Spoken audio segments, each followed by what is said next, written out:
really can't seem to break this, once every 3 weeks streaming thing, which is annoying because I do actually play Minecraft a bit more often than that. So I should probably hop on that and get to work on it. But yeah, my basic plan for today is to carry on with the ice farm itself. This is a big, huge task, and it's going to require a lot of grinding, so hopefully we can get through a fair bit of it today. Helps again that I've got a light matter to sort of help me set out everything here. Before going too much farther, I should acknowledge. Don't give me that. There we go. Head. Technical issues. Anyway, we're going on. I really should acknowledge FirebirdKat too. They have been helping me out quite a bit with the farm themselves. When you last saw it, there actually was a fair bit of this island, sort of this hill, sort of sitting in place. They actually did a fair bit of work to get rid of it. Probably at least half of it. Certainly far more than I expected them to. Sort of helped carve everything out all through there. This is my sort of leavings right over here. They, however, then came along afterwards, and without me even sort of asking for it, came along and actually filled in a bunch of holes. So there used to actually be like a series of, hang on a sec. There used to be a series of holes underneath here, so the base itself wasn't even. So they came along and actually filled that in. And on top of that, you can see there's a bunch of ice blocks sort of sitting right over here. This, again, needs to be sort of done for the farm itself. And they went through and they actually went through and snaked all of it in, which is awesome.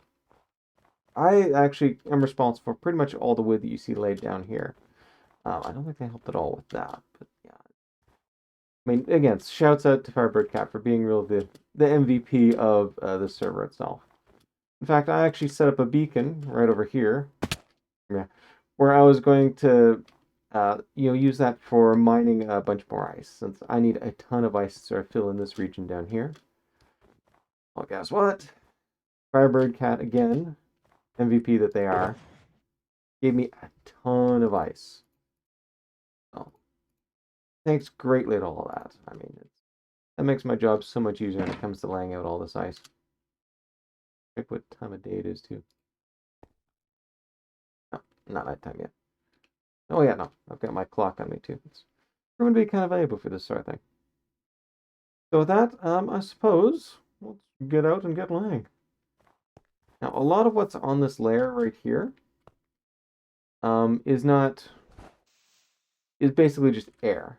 There are a whole bunch of ice blocks that go right here. I think that's packed ice right there. But this bottom layer basically just constitutes a little bit of air blocks for the most part. And of course, the bits that FirebirdKat filled in. The next layer up, things get a little bit dicey. This is where all the water flows go and all the other ice blocks. These ones have to be in place because they sort of form the basis for it. This farm takes advantage of the fact that if you break a whole bunch of ice blocks, you want a water stream to push them out, but the water stream behaves a lot faster if there's ice underneath. All of these giant pans right here have to be filled in. No ifs, ands, or buts. I think I went around and got all the signs on this layer, which is pretty awesome. Well, if we go one layer up, all of these right here, signs. Yeah, there's a lot more to do here. So, suppose with that, and with no further ado, we should sleep, since it looks like we are, in fact, at nighttime. Perfect. And I have indeed had issues with mobs coming around here. And part of the problem, too, is because this is an ice farm, you need to get rid of pretty much every torch laying around here, because otherwise it's going to melt the ice, right? So, that... Oop. Go this way. No, I cannot. Get that far. I guess I could always do something like this. This way, I think, works a little bit better. One thing I found while working on this thing is it's usually better to just sort of run back like this. You lay down probably the most blocks that you can in a proper moment, all that.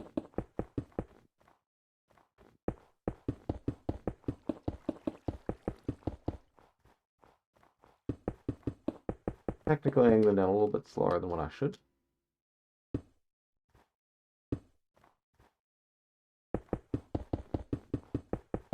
These ice blocks are also going to be really handy when it comes to laying out the water sources themselves. Since you break, one of these ice blocks with your hands, it turns into a water source block. So let's right on through and get to it. And apologies if I am sounding a little bit muffled here. I am putting a mask on just because there's been some COVID-19 scares in the family. And I think the odds of me picking it up are very low right now. But I mean, if I've got the option to actually put it in, and certainly I think you can hear me well enough as is, why not do that and turn my risk from being very low to basically negligible? It's kind of weird to sort of be the one most insistent on masks. Mask mandates are being lifted and all that around here. But I mean, that's sort of the thing. It's about following the rules versus doing what's right. We know that masks greatly reduce transmission. Obviously, not get rid of it entirely, but it's a huge supplement. Vaccines are a great help too, but a lot of the people within my family who have been suffering from COVID actually were vaccinated. So, it's no silver bullet. What you need is a combination of factors. This is something I'm kind of used to from, computer security and all that. It's multi-factor, authentication, that sort of thing. That's what I am. Very good. It's multi-factor authentication. You throw multiple ways at things to sort of do the problem simply because the odds of breaking one form of authentication are, say, X.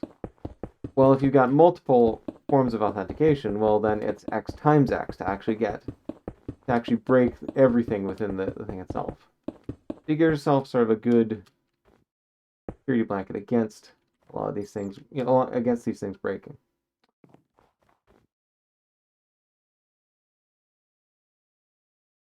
Wow, you go through ice here fast. Honestly, I think I may just have to carry that shulker box with me and use that for all this.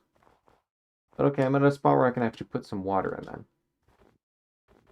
Add back here and start adding these water streams. I can pop water in.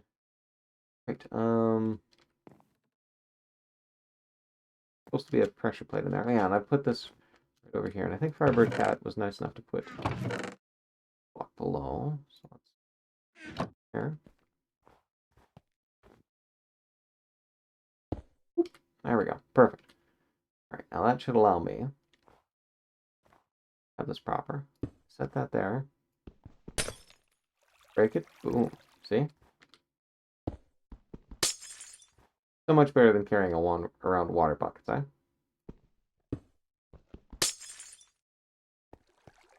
And then we just do this.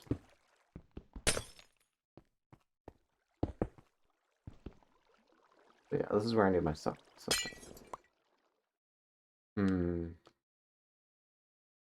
This out.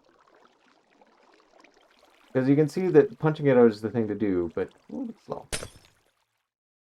There we go. That works. Okay, so bop, bop. Bop, bop. What? Goes up. That's okay. I'm not too worried about that. In fact, actually, if that's the point, why even... If this is what I'm going to run into, then why even bother, essentially, breaking them and all that? Because they're just immediately going to freeze back up. Switch back to this. Just put the water source blocks in there. And, the Lightmatica thing is going to whine and complain. But that's okay. We'll then just come back and delete all this stuff. And break all this stuff. We've got the proper sort of covering on it. That's one thing about ice, is it only freezes if it's exposed to the air up above. If you actually have... well, I said I should probably go and grab shulker boxes, so I'll do that. So yeah, ice only Or sorry, water will freeze to ice if it is exposed to the air above. Not exposed to the air above, it will not freeze. Conversely. Out of there. I'm definitely going to be needing a lot more spruce logs in future, but now I can kind of just cheat and do use boxes. Yeah, I'm going to need a lot of signs too. That's frozen up. That one has not, though, surprisingly. Oh, that's okay. Go back to just doing this. Thank you. Okay. You get a water source block.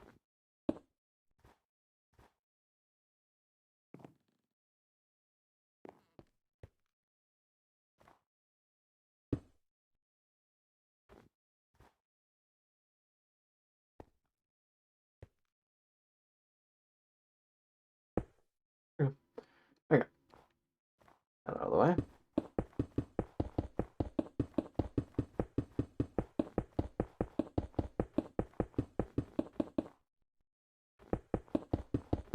I gotta admit, I really love this design. It's not the most efficient farm yet. There's actually, I think, about 5 to 10% waste if you look at Nembomb's original video. But because of just the sheer size of it, it doesn't really matter.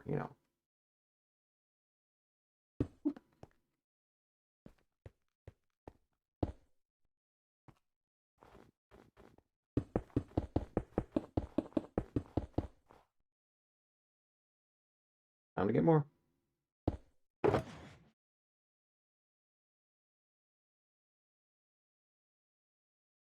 A room for...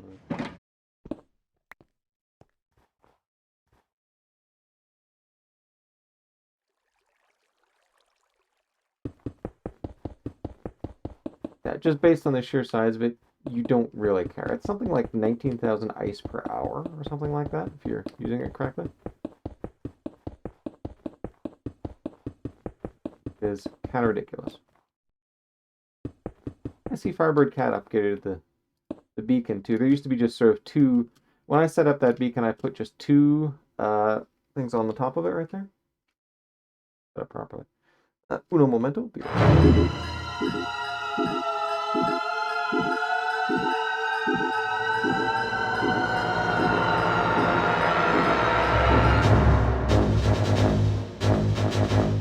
Ah, yes. All right. So when I set that up, there was only two beacons on top of it because I really only needed, I think it was jump boost and haste 2 that I wanted. So, or no, actually it was speed and that. FirebirdKat threw in a bunch of other status things on there. So, yeah.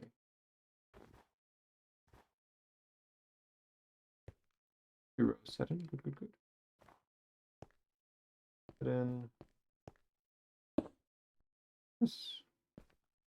Now, honestly, I think sort of fill in this section would be best. That's always sort of the dilemma is how exactly are you going to build this? Do you build it, almost like a printer, sort of laying it down line by line, like what I'm sort of doing now, where I come along and sort of build one layer at a time. Or do you do it sort of in a logical fashion? So, fill in these pans right here with ice. Versus, sort of, fill in the pans with ice, fill in the water streams for that. Or do you just sort of go from front to back and, oh, there's a block missing, put missing block in place, sort of thing. Sort of an interesting optimization puzzle. What actually works best for you? And I mean, it also depends a little bit on what works best for your brain, too. People can only multitask to a certain level, so. If you can't keep up with whatever system you got, well, then probably shouldn't be doing it.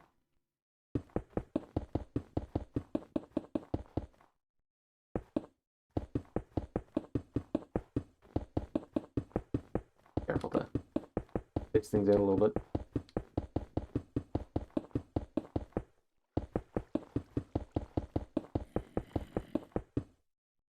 A zomber. Got our moon rising.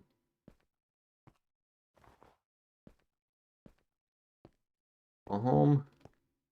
Grab ourselves a quick nap. That was slick. You can tell I was starting to get good at this game. You go in there, fill up there, there.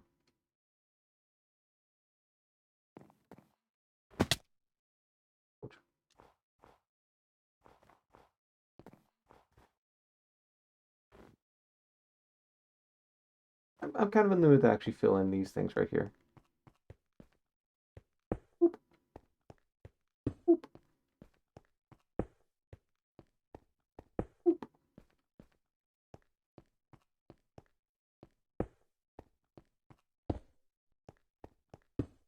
Nembum, their original design was definitely amusing, and it was an ice farm made almost entirely out of ice. I mean, signs obviously are one major exception.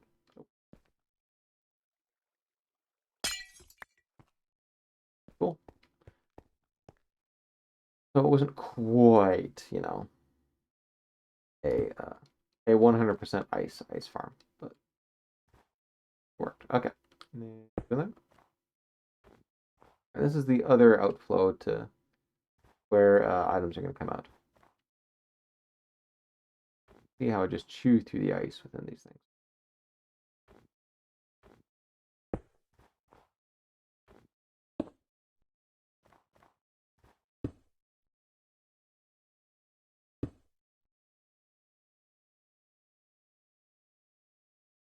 That works quite well.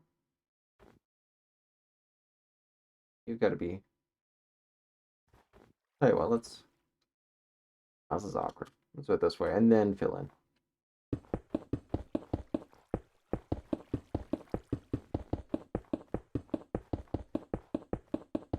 Gotta admit, this is going nice and fast though. It's 8 compartments overall.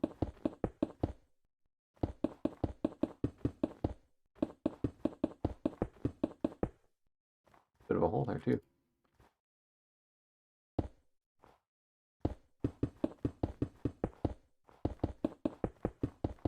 So with 3 filled. Okay. I got a little bit of cobble. There we go. Now I can be lazy when it comes to life.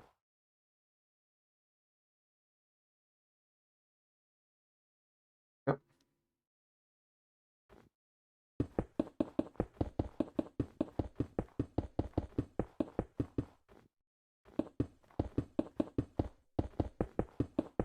And yeah, this allows me to sort of be lazy while filling it in. But not a huge fan of Nimbomb's use of ice for that, just because the heck of a capital outlay, you know. If you're in creative mode, sure, fine, I'll make the entire thing out of ice. But it would be great not to sort of require all those, you know, materials for survival building.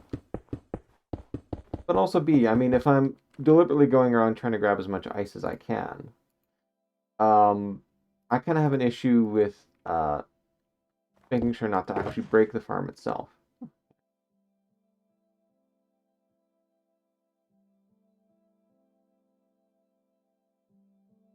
Back. Dirt on me. I should go back and drop off some of this stuff.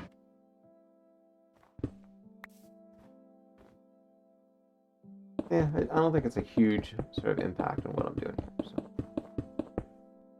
I'm not stressing about it. More rows.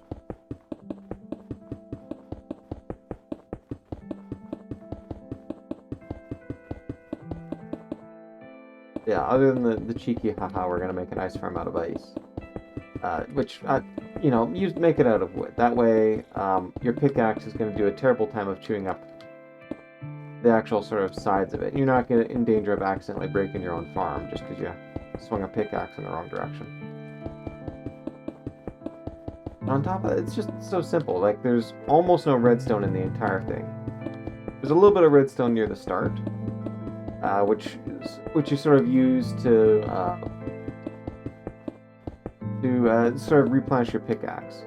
The farm itself is designed such that essentially you can go through. Sweet, I finished all this. Now I can start filling in this. Oh, filling in these too. You've got one. You need one. You need to be filled in too. Perfect.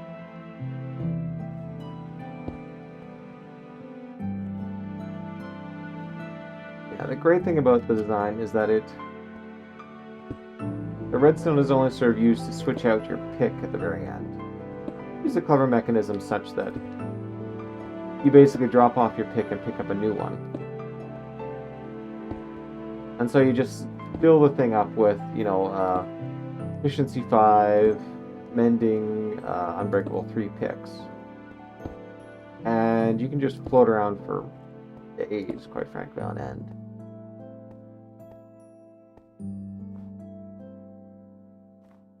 Part is always annoying, so I'm just going to skip that.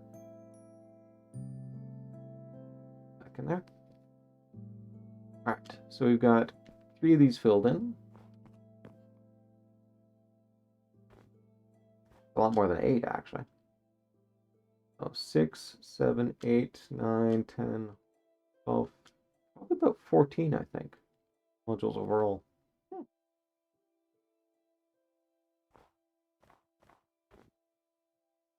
Let's hop to it.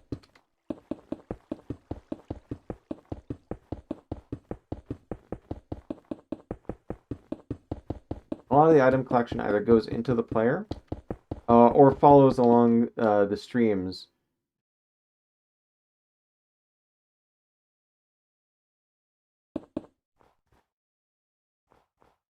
Gotta go this way. Okay. Either follow alongs, either goes into the player's inventory by snacking it that way, or follows along the stream and you have like a chest to actually pick up all this, a hopper and chest system to pick up all this ice.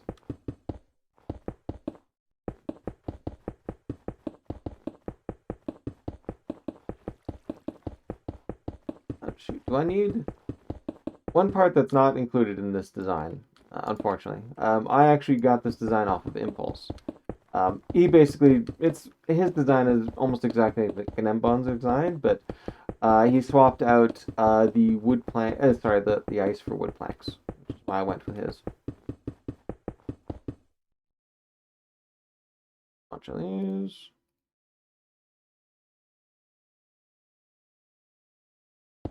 Again, I'm running low on ice. Whew.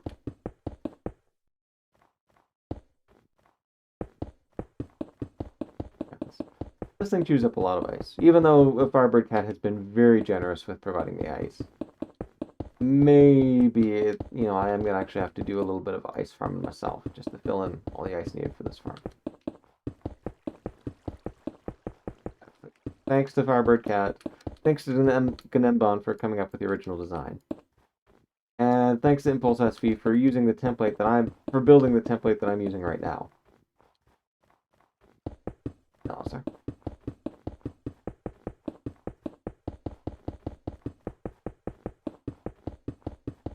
This obviously worked for them quite well, and it's on a more recent version. And Nembon actually designed their farm for, I think, 113. And Impulse SV was using their farm on 116, I believe. So this should work a lot better.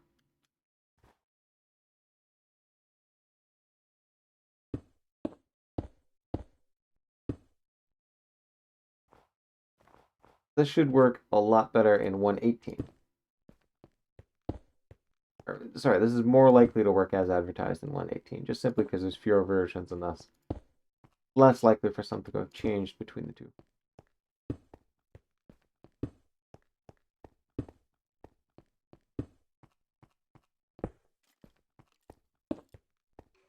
Hang around.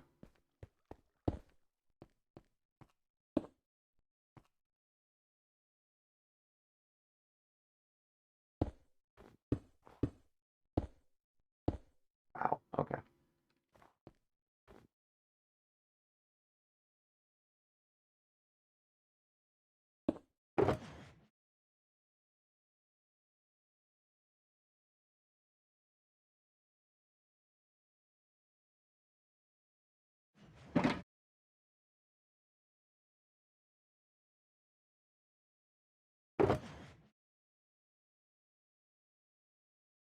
Actually, You know what? Fine.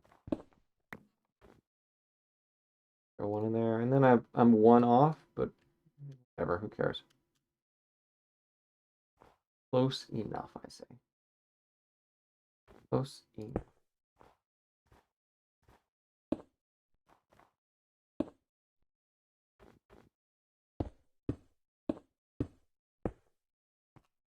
Getting light though.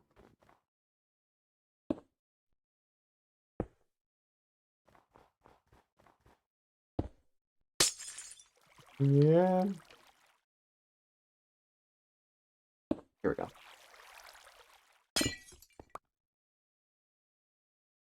Okay, let's fix this up with a little bit of stone. And run away. Here's Umber.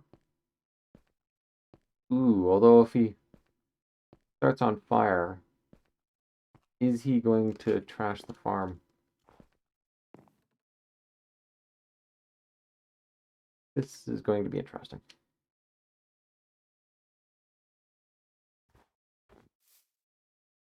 Well, the nice news is once this farm is all in place, everything should be set up such that I don't have to worry about any kind of mob spawning and all that. They don't spawn on water block sources, so nothing's going to happen thanks to that.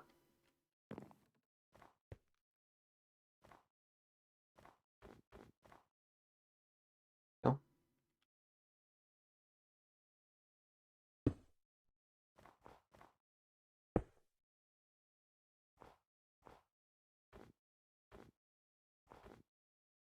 You need water source.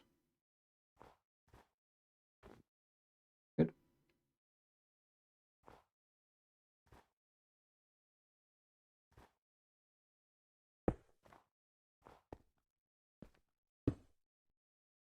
Weird setups in here.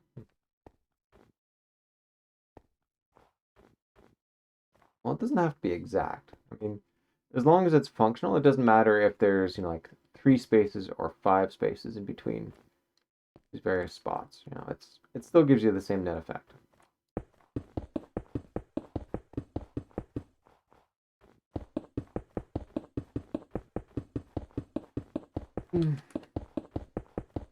Sorry again for going away. Unfortunately, because I've been so intermittent when it comes to streaming and all that, I've sort of gotten out of the habit, which I think I even mentioned last stream. Yeah. So long between streams, it's very difficult to actually keep track of what I've said between streams. So, sorry if I'm repeating myself a bit.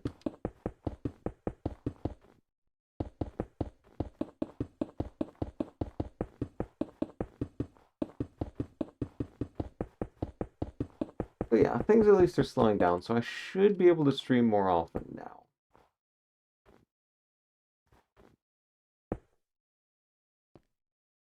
Oh.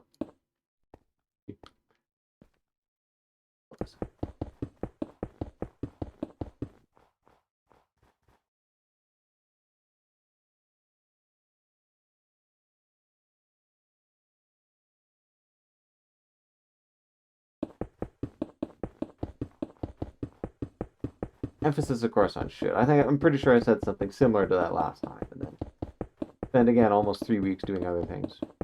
Actually, no, I think I'm down to no, it would be about 3 weeks still. There we go. Got distracted thinking of other things. Lost track. That's okay. That's why Lightmatic is here. It can actually show me when things are missing within the schematic itself. So even if everything isn't quite right, it'll work. We can work things out.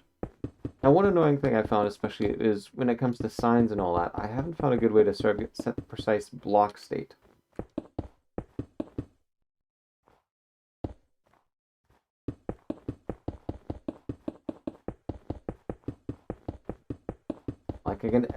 Like when I'm editing the schematic, for instance, if I come along and say, "Whoa, shoot, this is the wrong type of wood. I'm using a different type of wood."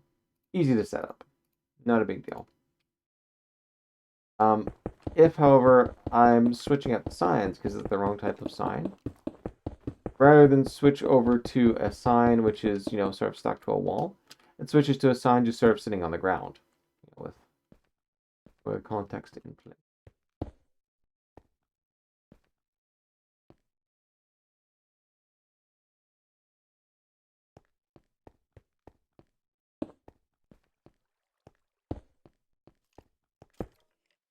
It's a bit annoying. Because then when I actually place it against the side of the thing, when it's supposed to be there, I get errors saying, no, this is not correct, when in fact, no, I know it's correct.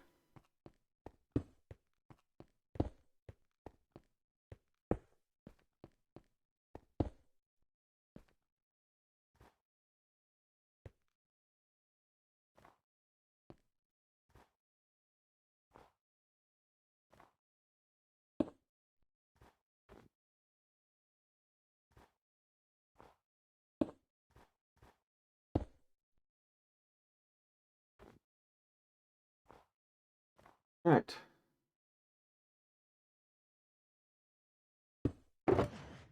Whew. Rapidly running out of room.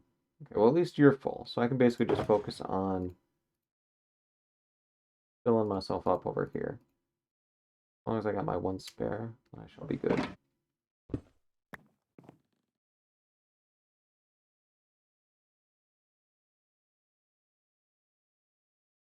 As well. Grab just one more block out.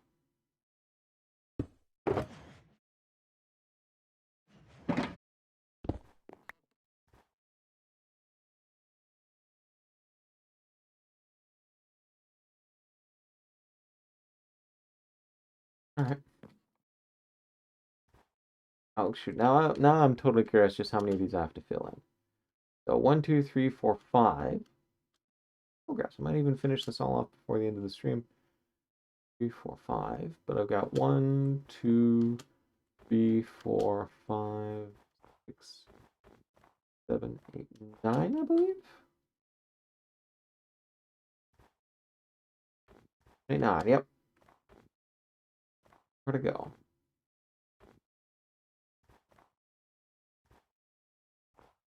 Not a huge deal. Especially if I got the materials all sitting here, thanks to FirebirdKat. Sublimely easy overall. Alright.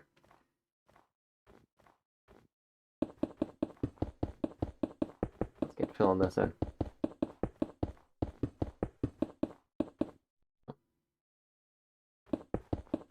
Probably should be using that instead. What else? Oh yeah, I don't know if you've heard the hype around this movie, Everything Everywhere All at Once. I sort of saw that coming, and especially it being sort of like a small independent film. And one risk taking as well, too. The idea is, we sort of want to set what's everyone's biggest complaint against Hollywood films. They never, innovate, they never come up with new, interesting things. How exactly are we going to change that, though, if all we do is watch, the latest Marvel sequel?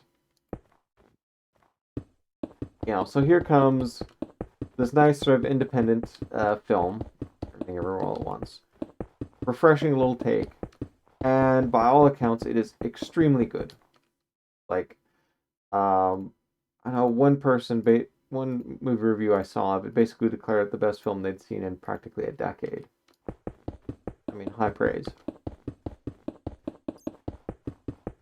So yes, even with COVID about, it kind of makes sense that, I do what I could to sort of support the movie and sort of show, provide some money at the box office to say, hey, Hollywood, do this, do more of this.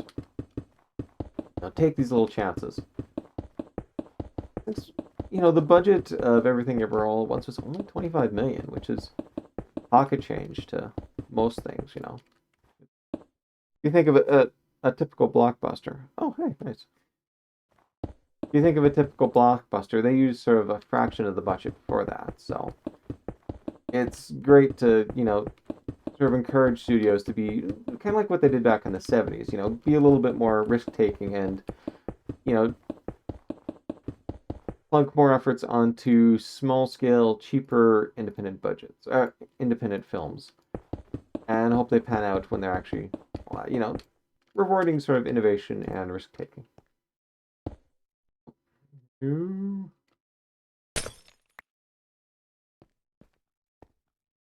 Right. Oh, and acknowledging the chat. Hey, FirebirdKat. Great to see you're in the chat as well, too. I thought I spotted somebody.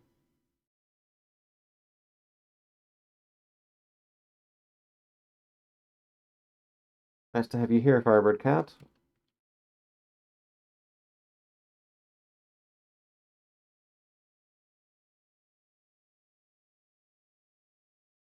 Oh, yes. Said hello to FirebirdKat for tuning in, and also just, this is kind of a boring stream after all, What am I doing? I'm going in and laying things into a template. Perhaps not my finest work. I do have some idea for what I could do to liven things up. That'd be go onto another end raid. Yeah, I know I haven't had best experience there, but it's one good thing to sort of do for the benefit of the server itself. But basically, this gets more elytras into people's hands. It sort of improves everybody's mobility on the server proper.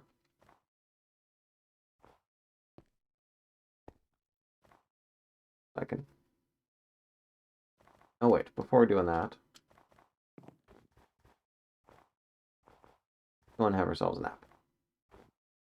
Actually, it's a good excuse to switch out shulker boxes too.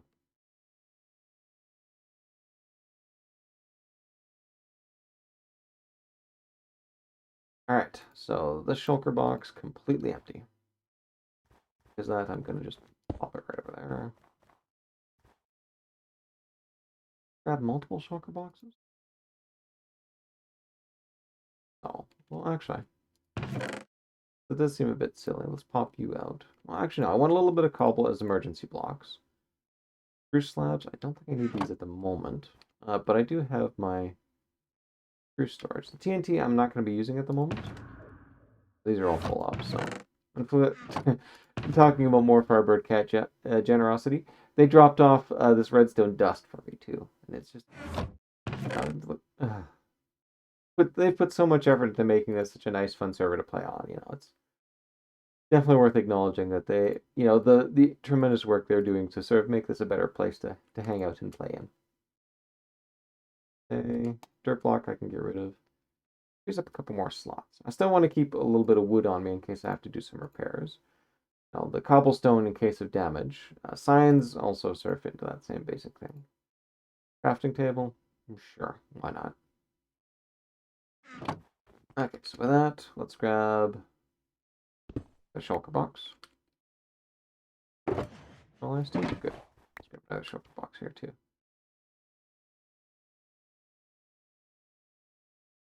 Now let's take this and there's logs back over here, I guess. Yeah. I don't think I need them at the moment. So maximize my ice carrying capacity. Alright, with that in hand, let's fill up.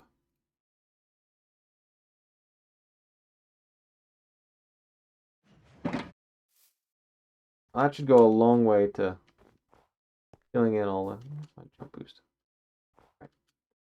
That should go a long way to filling in all the things that we need filled in here. There's jump boost.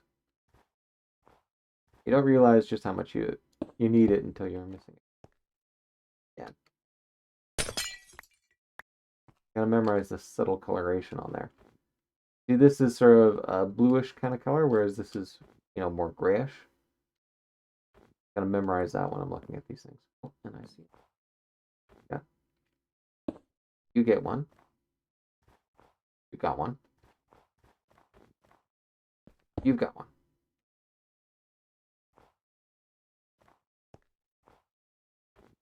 All right. Let's get laying.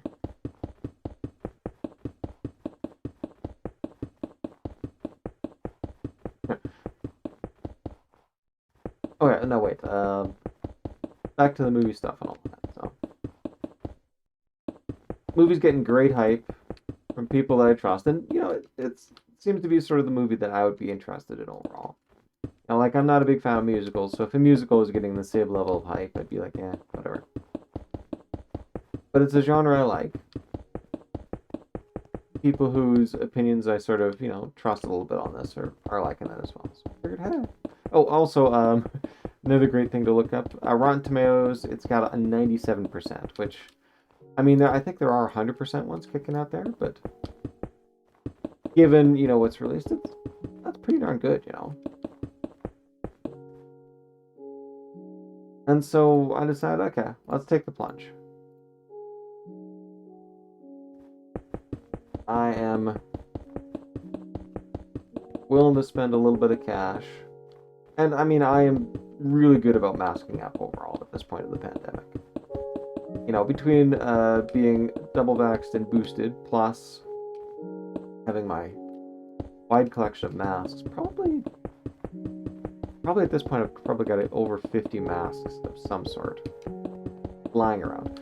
Now, some of them admittedly do need repairs, but you know. Alright.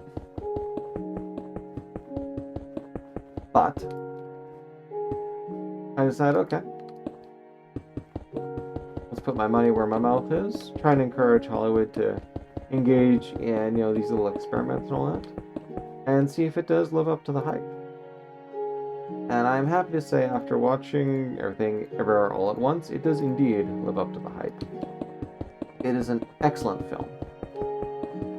Like, afterwards, I was actually trying to think of what I would compare it to, and obviously the first go-to would be Citizen Kane. And no, I don't think it's as good as Citizen Kane. But part of what made Citizen Kane so special is not just that it's a good movie, because it is.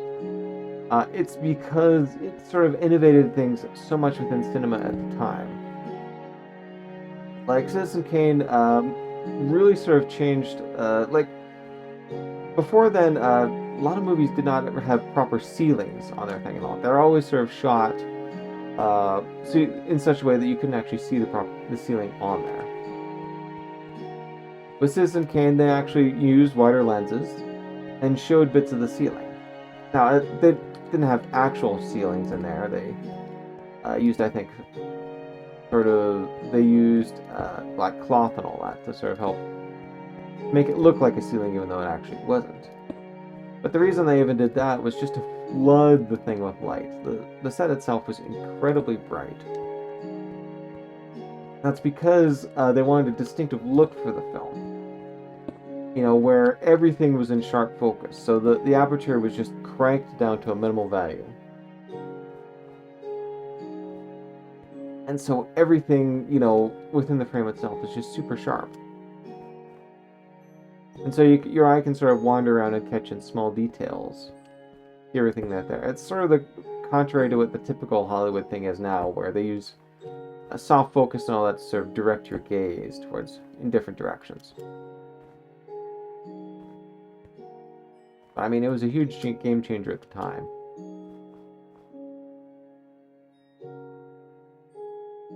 And one of the reasons why it is still considered one of the greatest movies ever made. Is Everything Everywhere All at Once on that list still? No. There's nothing too innovative here. In fact, I sort of walked out of it almost feeling a little bit cheated, since the sort of main themes it was covering kind of have been done before.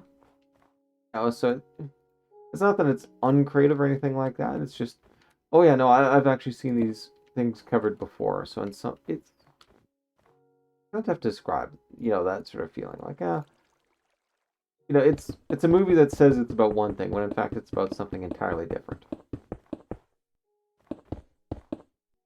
Having said that, I did actually just listen to an interesting show about everything from NPR. And in addition to sort of, you know, talking to Michelle Yeoh about what the movie means to her, I think there's also a moving interview with her on YouTube where she talks about how this is sort of the movie she's been hoping someone would do for ages. Since kind of like the other big movie that's sort of being released right now. What was it? The Massive Responsibility for The Unbearable Weight of Massive Talent or something like that. It's basically Nicolas Cage plays Nick Cage, an actor who starred in such movies as Con Air and it's really just an absolute love letter to Nick Cage. And in many ways, Everything Everywhere All at Once is a love letter to Michelle Yeoh. Sort of covering her entire career and, letting her stretch basically all her chops from action to comedy to, just straight up drama. And, I mean, it works. Yes, I don't think it's as good as Citizen Kane. The fact that I would even sort of consider, okay, well, is it as good as Citizen Kane? Is a huge relief, is a huge compliment in and of itself. I was sort of thinking, okay, well then, if it's not as good as Citizen Kane, was it compared to? And I'm thinking maybe a Stanley Kubrick film of some sort. Oh shoot, should have restocked ages ago. Here I am, yeah, bring away.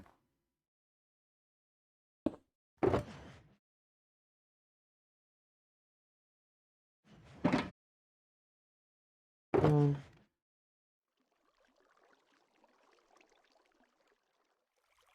there we go.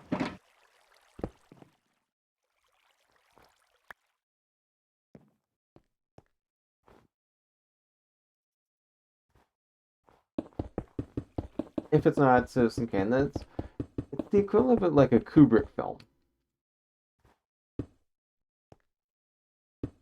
Kubrick's films are ridiculously well put together, with very heavy plots and multiple layers sort of going on at any one given time. And like I had spoiled myself on the movie going in because that's sort of my want. I think it's basically nighttime. Yep. So time to go and grab some sleep. So I had spoiled myself in, and I often do that. A, to sort of blunt any sort of emotional side to the movie, since I do tend to be affected by that quite strongly. But also B, it sort of allows me to sort of do have essentially when I go in and see it, it's almost like the equivalent of a second viewing. A lot of things which just completely whiz by your head first time around, you actually catch, and you can actually catch a lot of the little details. And I find that, just really handy.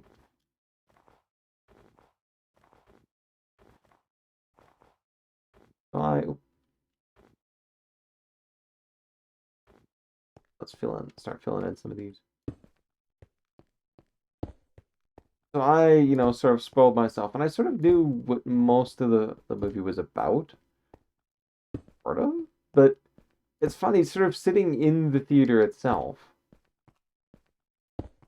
I realized actually that the main topic it was about, or one of the major things you could sort of say it was about, completely off, completely unrelated to what you like. You'd have no idea what the movie was about.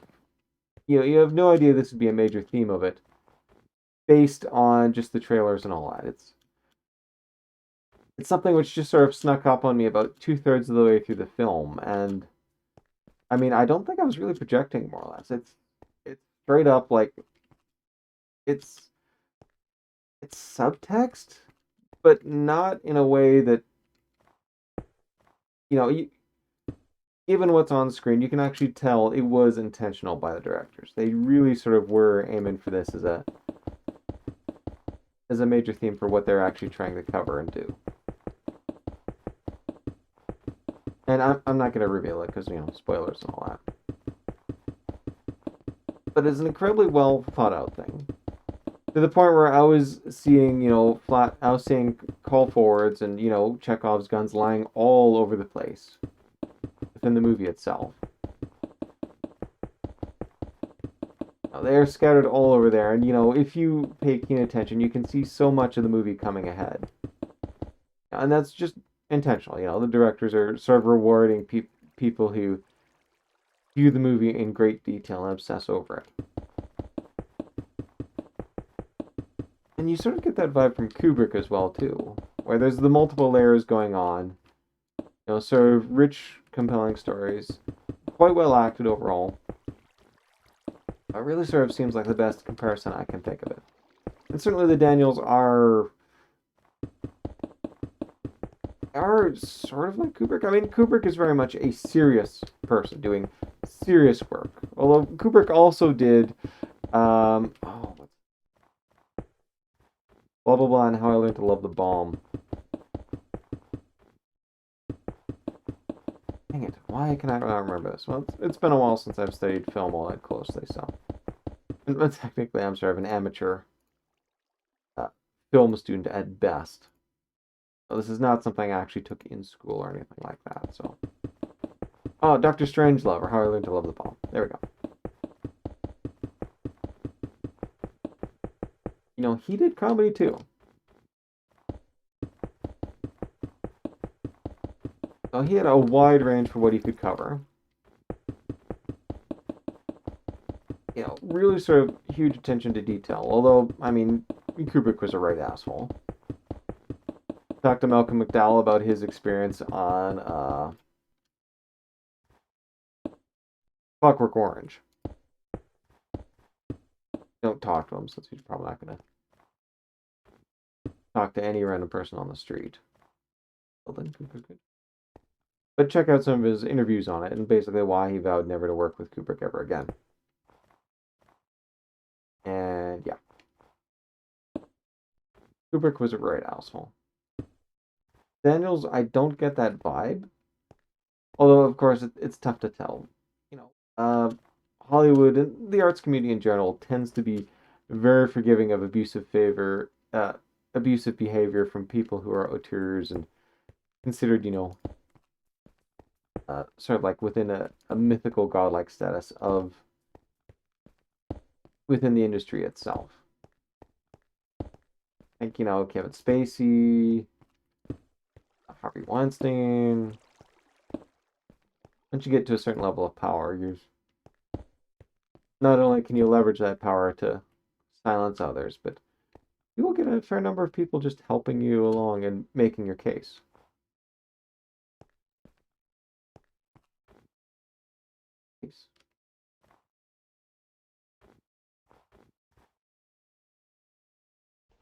You would. Impulse. Reason why. Build that in. I'll just have to remember that one later on when I'm filling in the thing here. Or, later on when I'm verifying the architecture. Verifying the schematic. Turns out talking and doing things can be kind of tricky at times. Especially when you're trying to collect your thoughts in real time on something.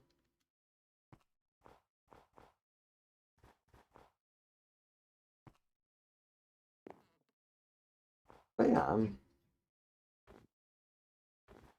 maybe a bit of a stretch to compare, the Daniels to Stanley Kubrick, but it fits, honestly. The same sort of level of quality is there. I mean, there are issues with, Kubrick films overall. I'm sure more than one person has complained about the pacing of them, for instance. The Daniels coming from a music video background and all that, definitely do not have that. They're much more in the modern style of, fast edits and all that. In fact, maybe that was one minor complaint I could sort of make against the movie itself. That, the action scenes didn't really have the breathing room that's kind of coming into vogue. I mean, think of, John Wick, where you've got directors who were themselves, once stunt doubles, and action performers, sort of leveraging their knowledge to actually create well-crafted action, all that.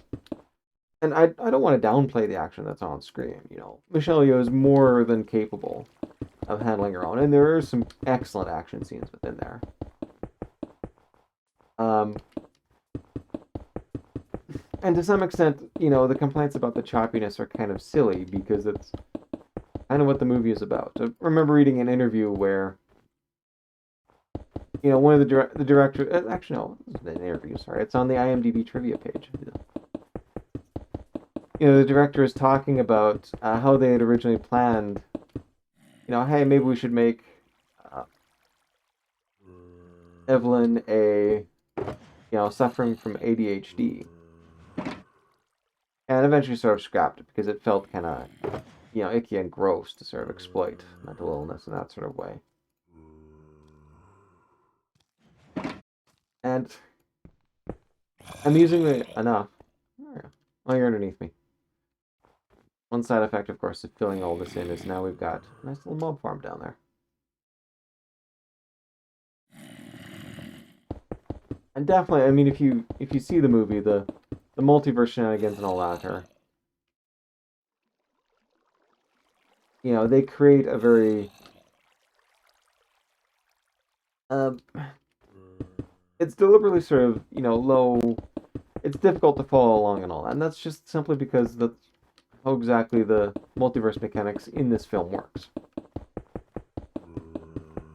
And they rejected it, which I think was a good idea.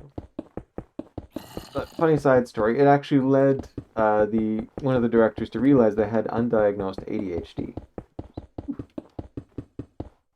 Quite interesting.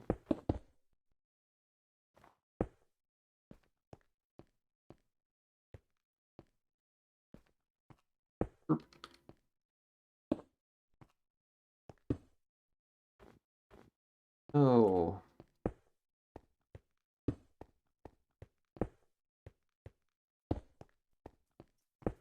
Yeah, I mean, you can tell just basically by the movies and directors that I'm comparing it to that is an excellent film.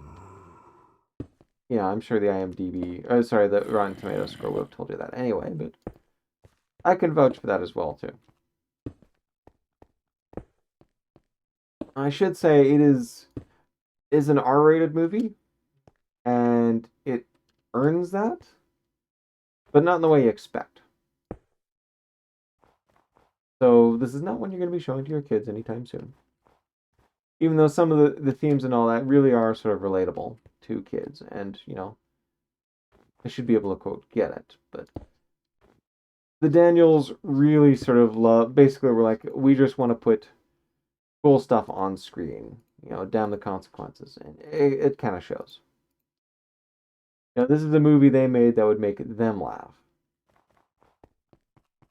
and yeah, it's everything you expect. Yeah, it is a ridiculously good film, and I am a little bit worried about it. Oh, a little bit early here, I see. I'm a little bit worried about it because there's a general rule that in order for a film to be considered profitable, it has to earn back about double its budget. So, for instance, a $150 million blockbuster film, if it's going to be considered profitable, it has to earn back about 300 million.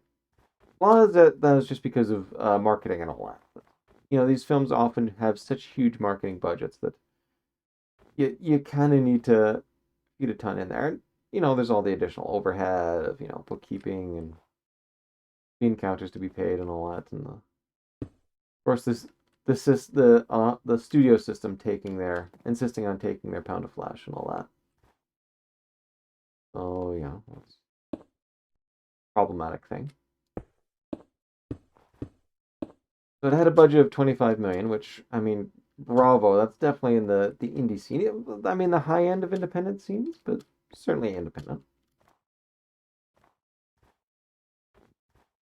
And current profits worldwide are 25 million.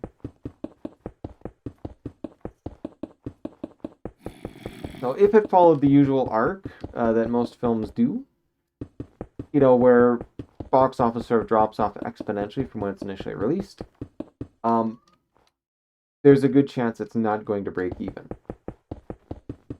I mean, it's a tragedy for what is otherwise such an excellent film. I did it again.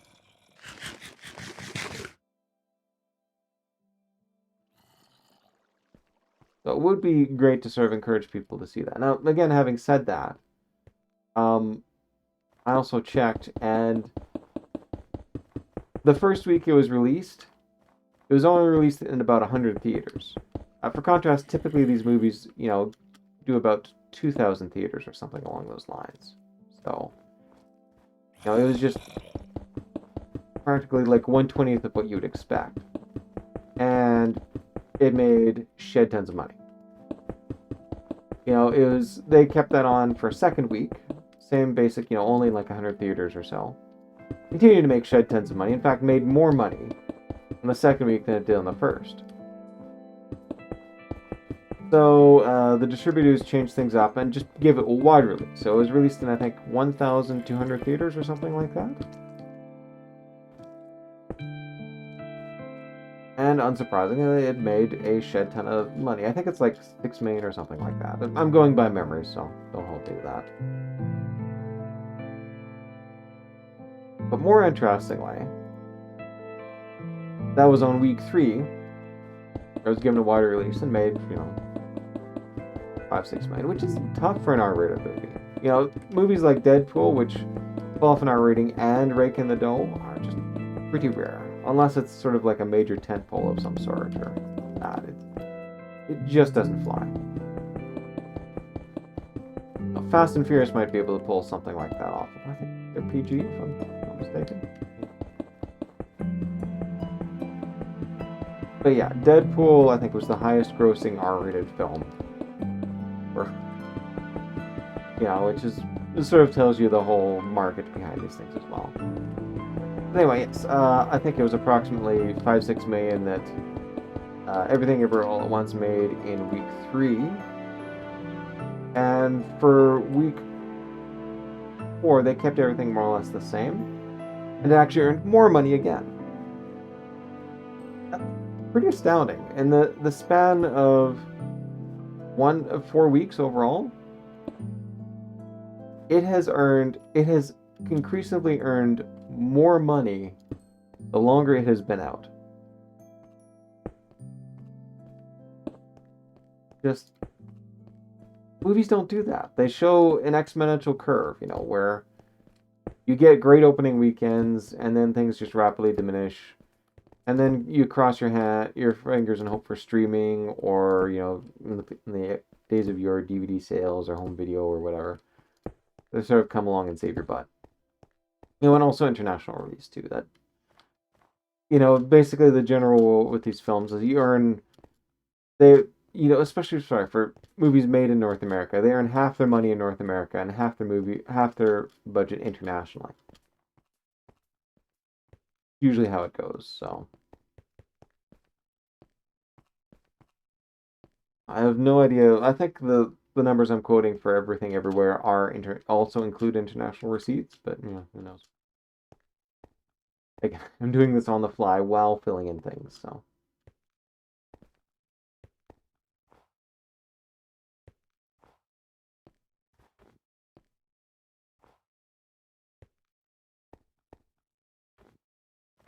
I think that's good. Alright, so we're down to the final 3. I'm almost out of ice, sort of. Again, that's just sort of temporary. FirebirdKat has given me a ton of spares, so I'm not exactly chuffed about it. I mean, look at that. It's 2 whole shulkers of ice. Might as well take advantage of that. Seriously, I'm so lucky to share a server with them. The amount of effort they put into making this a fun server is definitely well worth all out. Even if I am sort of a bit of a broken record on that point. But yes, I would encourage you, if you're okay with an R-rated movie, to go check out Everything Everywhere All at Once. It is the accolades shared with it are well earned. I definitely think we should encourage, Hollywood to take more risks such as these. Revive the 70s era, approach.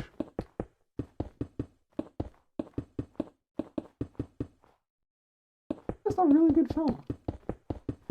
I don't know how people feel about spoilers, so I'm not gonna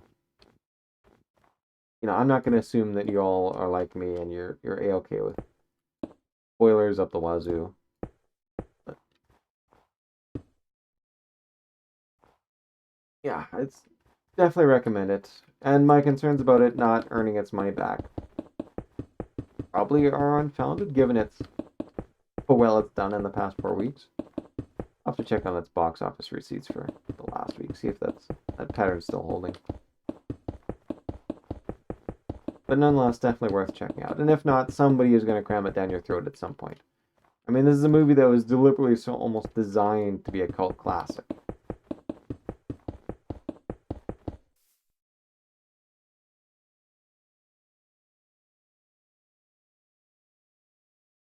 So at some point, some jerker's going to come along and say, "You gotta see this movie. It's the amazingest movie ever made." It's ridiculously good. Let's put it that way. It lives up to the hype. Again, no shame if it's not. No shame if it's not your cup of tea. Everybody has their different tastes. Yeah, would recommend to see.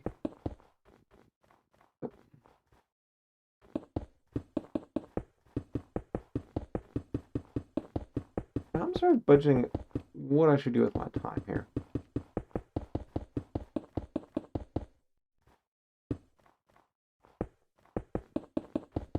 Because as nice as, all this block laying is, I'm not sure you'd necessarily want to watch me do this for an entire stream. I have been going for an hour. It is unfortunately quite late where I am, and normally I would be like, okay, well, time to cut things off here, but I don't know. My sleep schedule has been a little bit weird, and if anything, I'm actually suffering from oversleep. You know, that I would normally sort of cut things off early, but at this point, I'm kind of tempted to just, stay up late, do a little bit of streaming.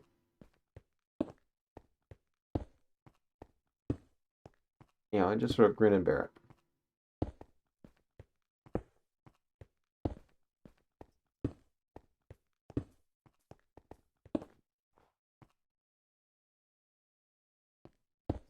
Also standing next to it.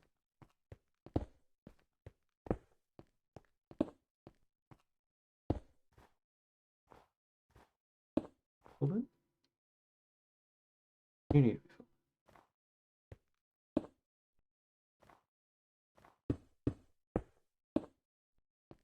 down to our final two.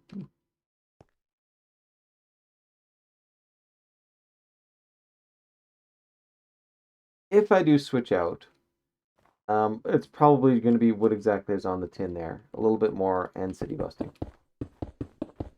Because FirebirdKat has done a great job of doing on the end. I kind of want to help contribute in that too. I've got my selection of elytras and all that.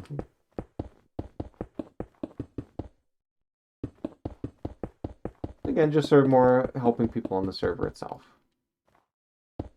And, certainly I was the one who built that. Wait, it's about time to go. I was the one who built that giant contraption to sort of go in city busting, so it kind of feels like it's my jam to do that.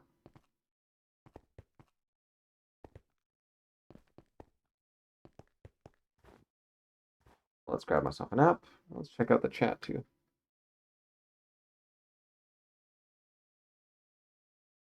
All right, just FirebirdKat is chatting with me via the chat itself.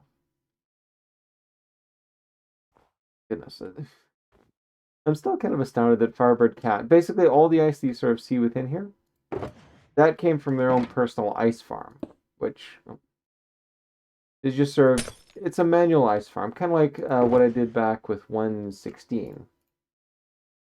I don't know if you necessarily remember that. I'm guessing not. This over here. But you remember that I had a couple of different... Oh, I've actually got two I can get rid of. We're going through these things, my goodness.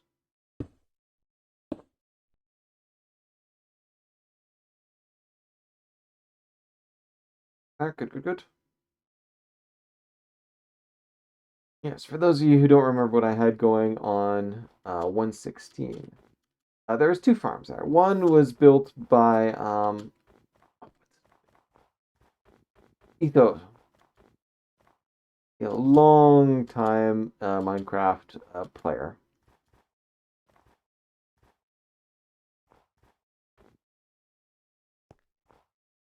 You don't really sort of see the minor differences in these things until you get out and build it. It's like, all right, it looks like you changed things up here a little bit.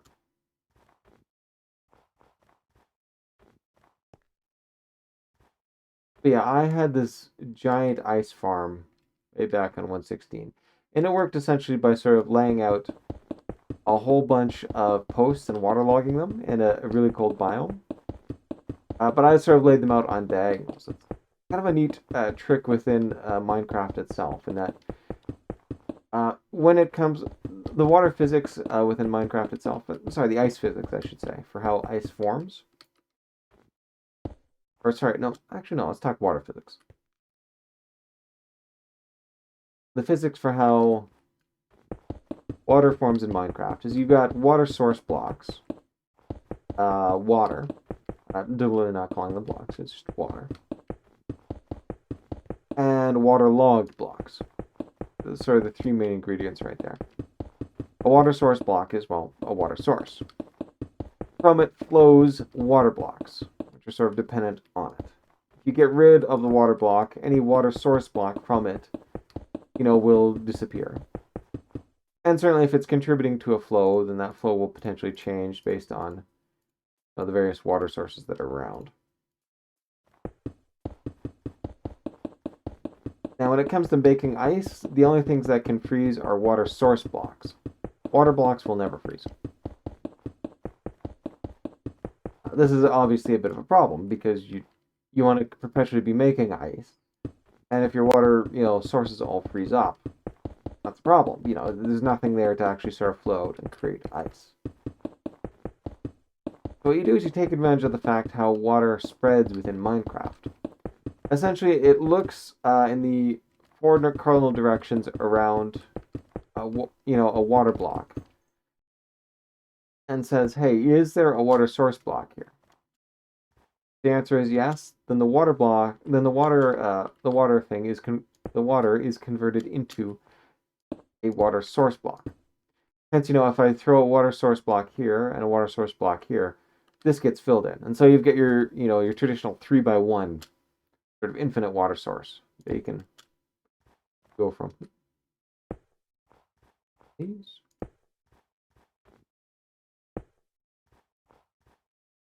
Double red is what I'm looking for.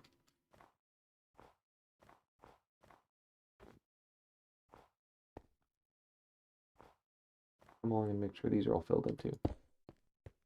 Double reds.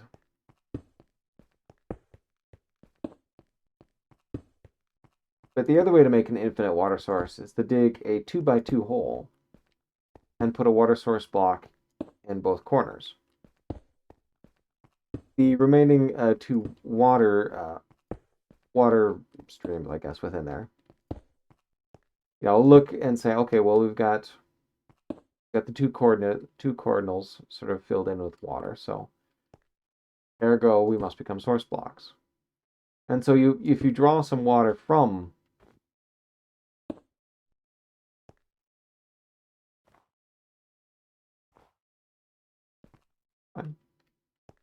I'm not quite sure what this thing is intended to do here, but it was in Impulse's original, so I might as well carry on with it. If it's not necessary, that's all right. We'll just come along and tweak it later on. All right, final lane. Make it count.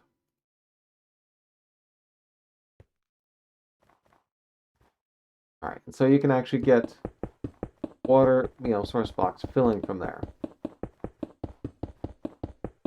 Okay, what does that got to do with ice? Well, water source blocks can freeze. Water logged blocks cannot. But water logged blocks can act as water sources. So if I've got a fence post, for instance, and I waterlog it, that acts like it's a water source block, but because it's got a fence post in it, it will never freeze. And so if I place them on a diagonal, what will happen is water will flow out of the waterlogged block. And again, Minecraft will do its check to be like, okay, look, look in your four cardinal directions and see if you're there. Well, right next to the diagonal of waterlogged, fence gates, you'll have a whole bunch of water blocks, which you realize, oh shoot, I should be a water source block. And bada bing, bada boom, they do exactly that. Okay, cool. But that's now suddenly a whole bunch of new water source blocks that have been created. And so, these will now look down adjacent to them to be like, okay, where's the water blocks flowing out of them, immediately adjacent to them. We'll now look and say, okay, should I turn myself into a water source block? And so rapidly you sort of get from the diagonal this spread of, full water source blocks all over the entire area. Now, since these are water source blocks and not waterlogged blocks, they can freeze. A little bit more than what I got there.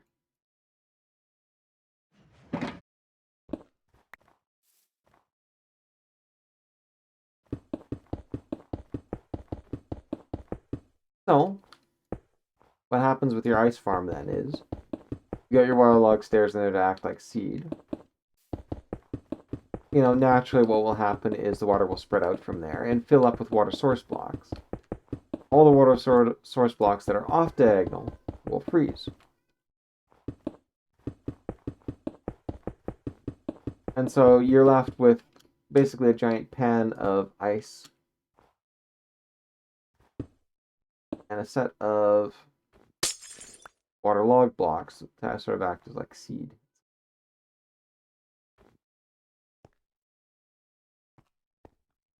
Back over here.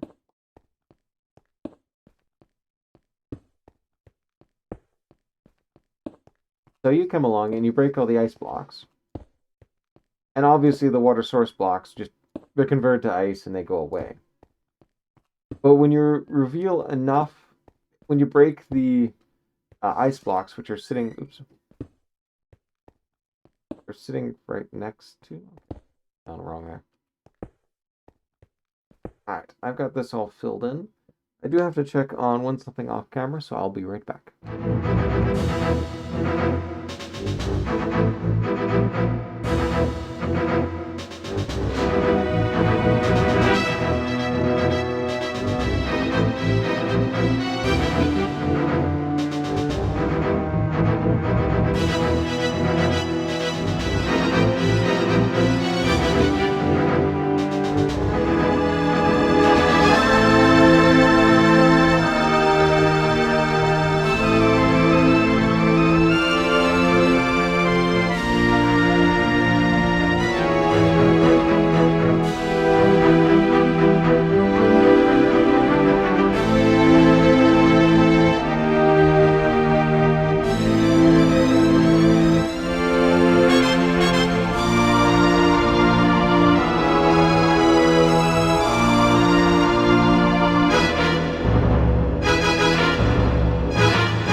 Alright, I'm back. Let's get back to finishing this up. And also me finishing, saying what I was going to say. Those doubles. Looking good. Bring up our schema right here.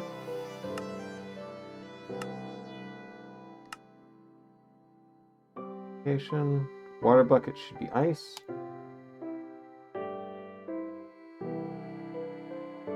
Okay, that you're all spots. Good.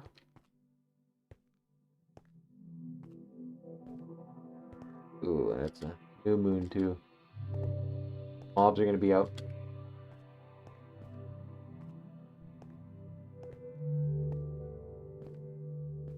Hopefully that's got it. If not, I mean, we'll probably find out on first run that we missed something. Whoop. Excellent, Tucker.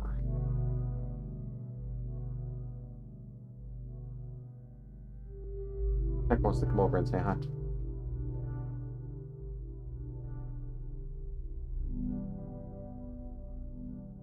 Alright, a little bit more ice just in case, although I'm probably going to have to put back a fair bit of it into the shulker box proper.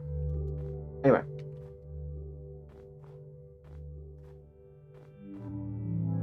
Oh, looking quite good.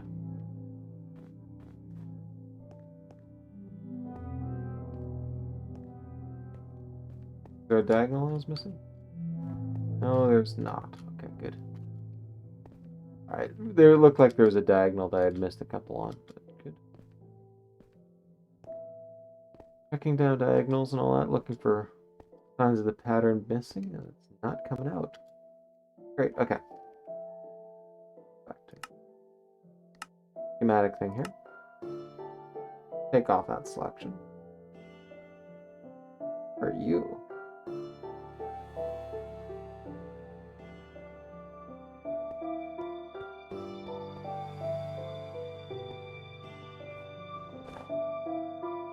Go.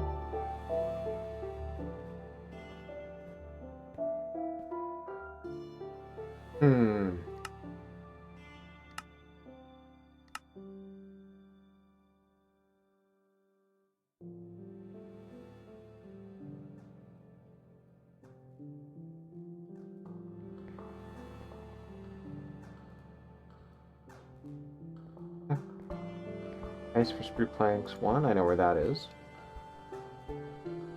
Off here.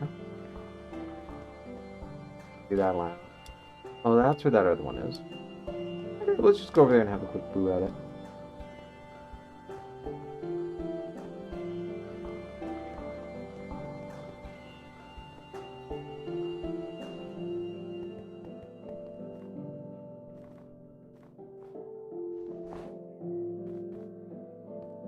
I don't care about you. You're probably part of Impulse's original design and not something I really need. Okay.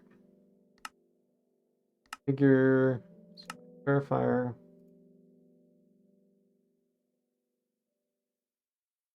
Nice for snow. Hopper for snow. That one is probably a bit more. Ice. That's not why we looked over that one. Fencer snow, chest snow, chest snow. Birch stairs. Okay, these ones are interesting. But take a look. These are the water source blocks that I was trying to get to.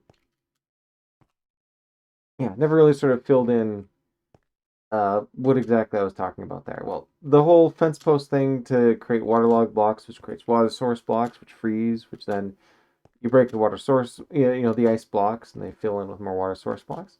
That's a typical manual ice farm. You know, I built that for 116, and from the sounds of what FirebirdKat is talking about, that's kind of what they've got. And this is the exact same thing, just on a much larger scale. All of these things right here are going to be waterlogged stairs. And so, you know, say I guess technically I'm actually coming from this direction, so let's head back over here.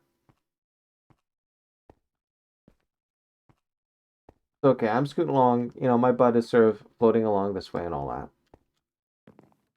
I come along. Should be more of these two. Seriously, all of this should be here. So I come along, and this entire row is full of ice. This entire row is full of waterlogged stairs. And this entire back row is also full of waterlogged stairs. Cool. I come along, I break this block. You know, this becomes a water block, a water stream or something like that. You know, fed by this waterlogged block. Nothing happens because there's no cardinal direction set up to turn it into a water source block. I break the next block along. Again, this turns into a water stream. If you look in the 4 directions, there's no water source block, so it remains that. Ditto here and here. But I break the ice right here. And now suddenly I've got a waterlogged block here, right here. Waterlogged block right here. This actually comes along and it's like, oh, this can actually become a water source block. And then we come back over to here and oh, water, waterlog block, water source block. This can become a water source. And so Minecraft actually comes back in, filling from the back to the front all of these as water sources, which can then freeze. And this carries on all down the line when you're coming through and chopping all this. Nothing, nothing, nothing, nothing. Then boom, a chain reaction of water source blocks which flow back. Exactly like what I was describing with diagonals, where it spreads out from there and just whooshes. And so that's how you come along and you get all the ice forming on here. And also what replenishes it all too, because the water source, the water log blocks here will never break. So, especially if they're waterlogged stairs. Back to schematic verifier. Get rid of these. Got a bunch of birch stairs on here, but we're not even dealing with this layer right now. So, pop you off.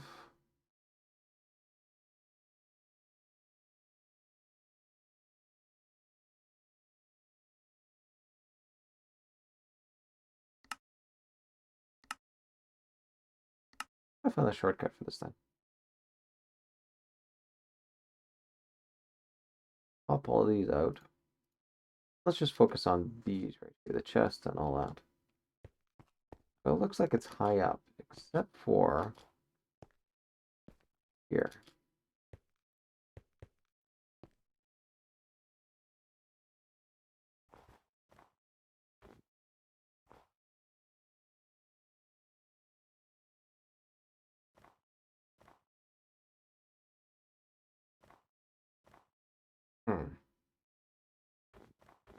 Those two are root ones.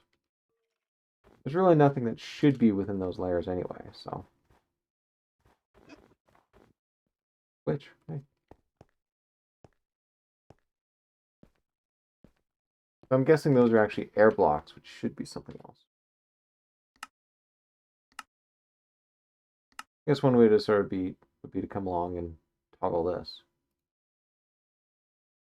1, 2.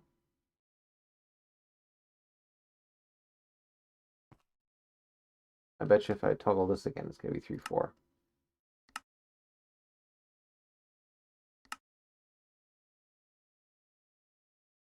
Yep, they're popping on and off.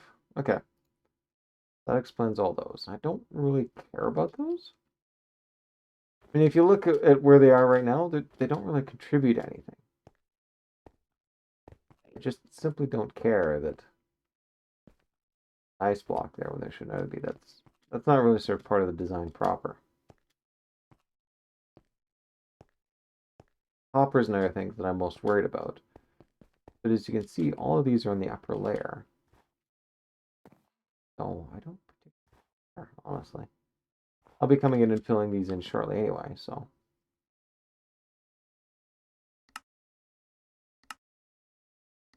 Fire. All this stuff looks fine for now. Birch slabs, no.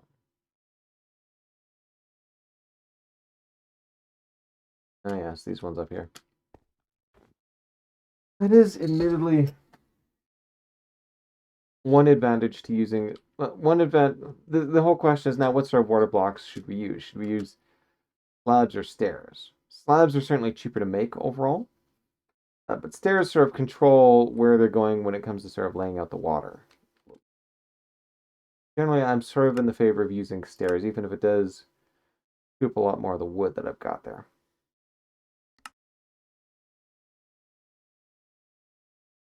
Spruce sign, you can see I've got a ton of these. It's this layer that has me the most worried. I've got to make almost 2,000 signs and plant them down. Extra blocks, okay. Don't care. Water buckets. Yeah, okay. That one's fine. This is basically just all the ones that should fill in as I pull that in. Okay. This is more concerning. This is more concerning. This is just the ceiling, essentially.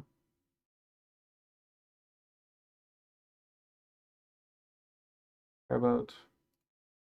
You're the upper layer of ice. I don't care about you either.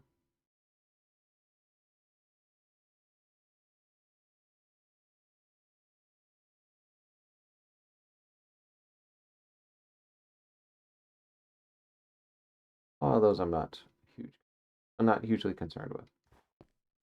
And other than I'm missing that.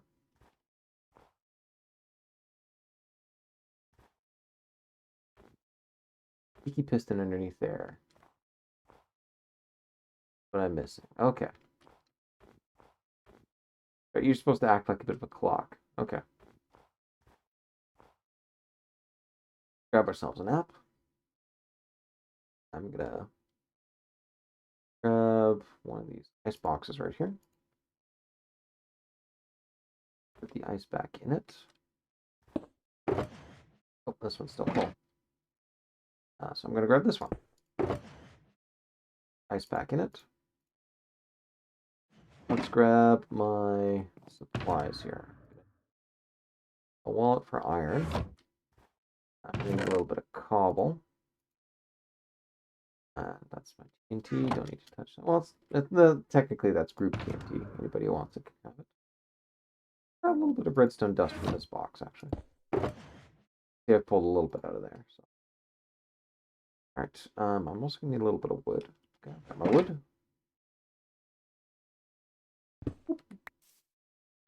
Pop you back. Although maybe I should actually consolidate this down a little bit. Yeah, let's do that. Where is?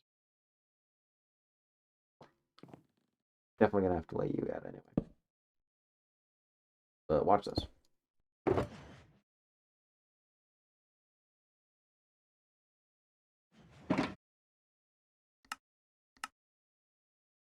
There we go. See, that's a lot more compact when it comes to storing all this stuff. And you can later on break it apart, so it's not like this is like quartz, for instance, where you can pack it together like this, but you can't break it apart after the fact. Rather annoying.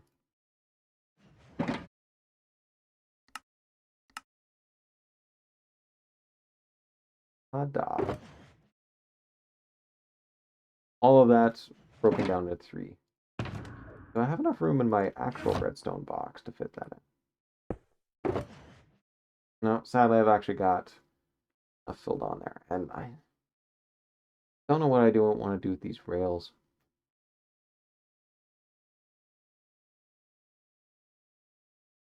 I have to think of some better storage system for this.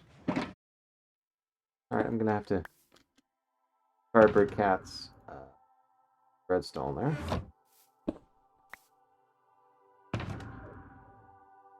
You go in there. Right, now I need my cobble. Oh, right, I need to set up my wallet first to get a little bit of iron. 1 should be enough. Find out. Piston, yay. Okay. Oh, yeah, and I should have pulled out thing again just to get a little bit of slime.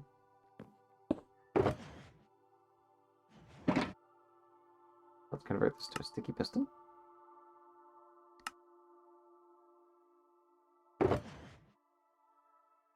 There. You again. Back in there. I can keep a little bit of that redstone around. I can get rid of it later on. Oh, and for the time being, I'm focusing more on getting all these things in place. Either. The thing is, in order to get that in place, I actually have to be pointing down. I think my best bet, actually. Switch out hacks for that. Or switch hacks in that. Break you out.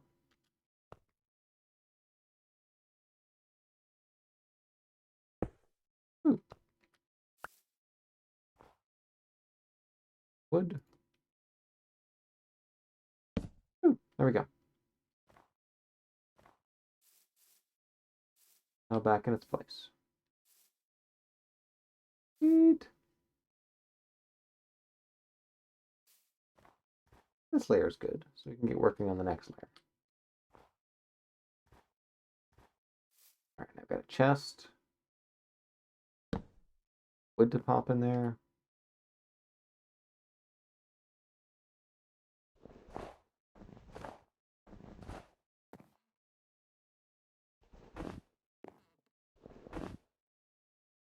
Wood. Your wood too? Yeah, your wood.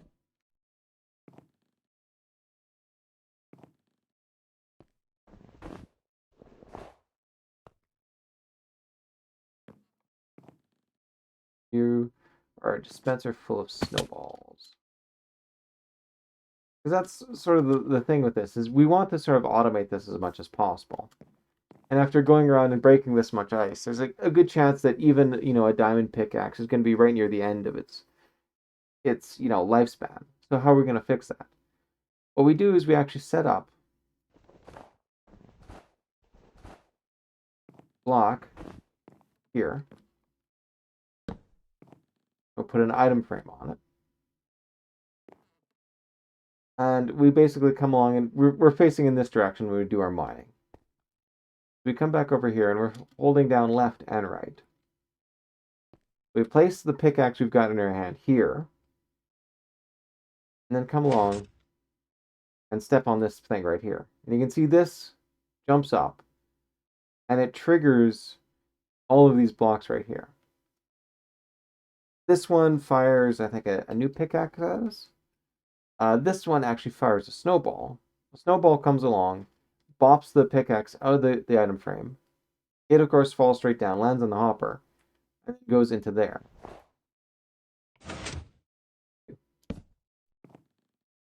So in one fell swoop, we get a new pickaxe delivered to us. Snowball tossed out to sort of take our old thing and bring it back.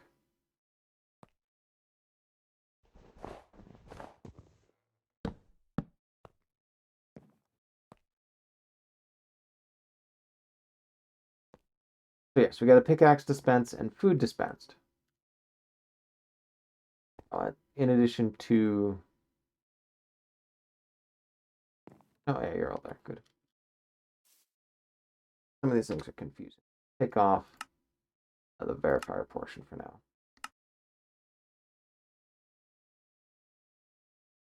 You can go away. You can go away. Go away.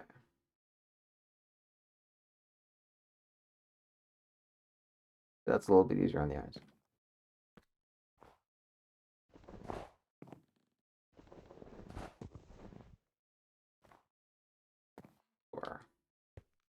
I think this primarily exists because Impulse actually had like a lower level to go down to even include this. I can just sort of bop it out like that. Good enough.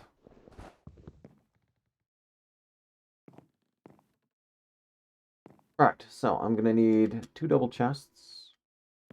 A dropper. A dropper is made of cobblestone mixed with redstone. That's easy enough. Just a dropper, right? A dispenser. You're a dropper. There. Right, you're blocked by that, so I can't even tell. Yeah, you're supposed to be a dispenser. Ooh, that means I need a bow. Okay, well, one thing at a time. Oh.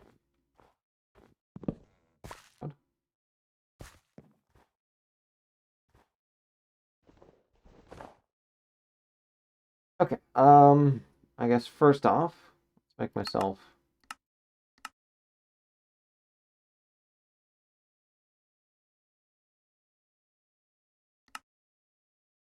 4 chests. Honestly.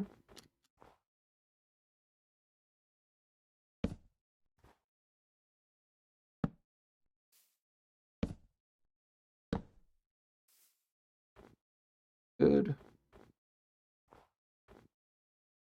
I'm gonna need to make 1 more so I can make myself a hopper.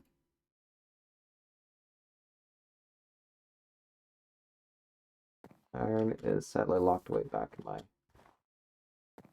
Let's pull you back out.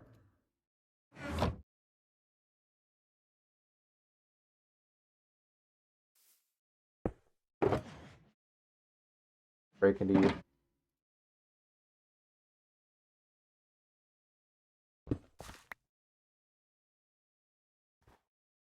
Right. I drop her. All right. You. Hopper. Or sorry, hopper. Not bad.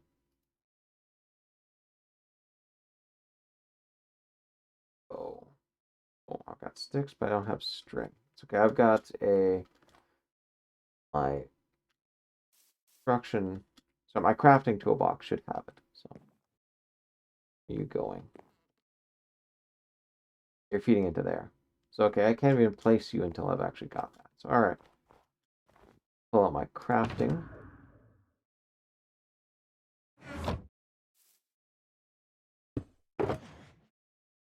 String. Pop up stick. Sure, why not? All right, I forgot I had this in here. Wrong. I shouldn't do that much. Go like a bow, please.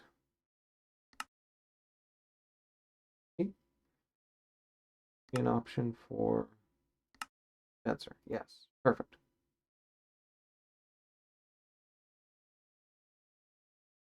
Have ourselves a nap.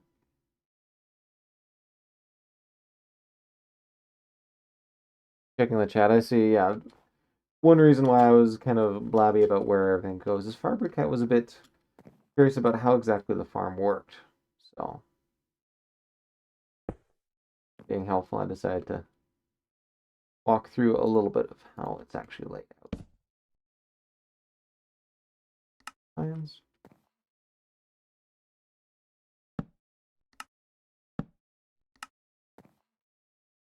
You're looking good, and now I need my hopper. Okay. Direction.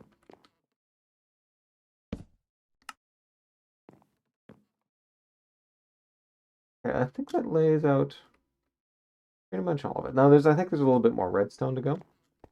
Yeah, see? There's some redstone I need to lay down right here. A little bit more right there.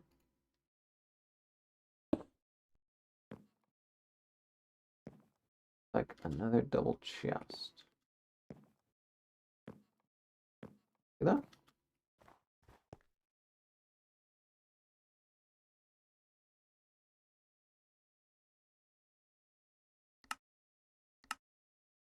Double chest, thank you very much.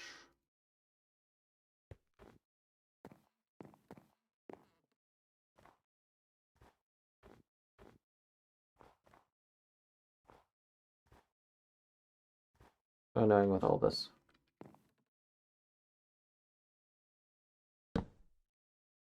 Sitting around here.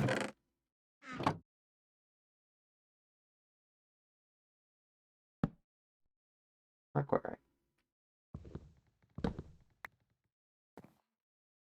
Way to fix this though. Well, it actually pull you out. I'm gonna lay a slab there. Slab there. Break that slab. Now from standing over here, go up against this side. Go up against this side. This. I see. Proper double chest. Go back down one layer.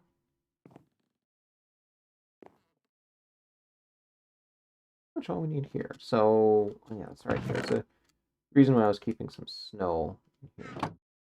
Did I convert all my snow into snow? No. Good. I wonder if I can convert snow back into snow balls. No, I cannot. Fuck. Should have kept it as is. I can lay those out and turn them into snowballs if I absolutely must. Still here? Yes. If I do something like this. Oh, shoot, that's right. This is a... Alas, I forgot that this is one with silk touch on it, so it's not going to work. I need a shovel that does not have silk touch on it to fill that in. Yeah.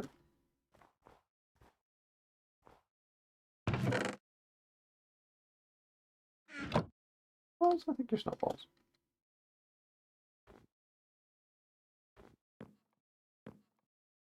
You fill the lower one, you fill the upper one. So if I throw you in there, you're going to get into this dispenser here. Perfect. Okay. All right, so I got to come along and fill this with a ton of snowballs.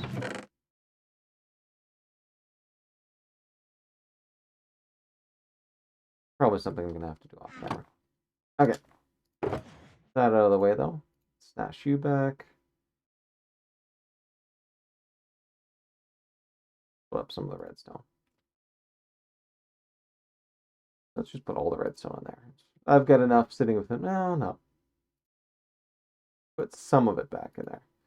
After all, if you check my redstone box, it did have some redstone, but not a full stack here. See, there's only 19. So do something like that. Boom. What's that? Oh, yes, right.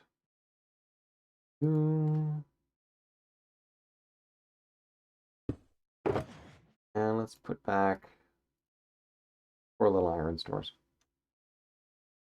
Away. Yeah, it's going to come back. All right. I've got 3 blocks of cobblestone. That should be good for now.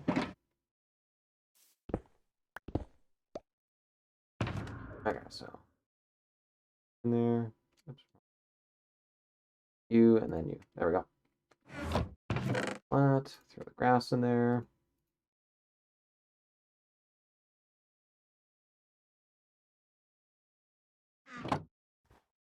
A bit late to do any sort of density rating at this point.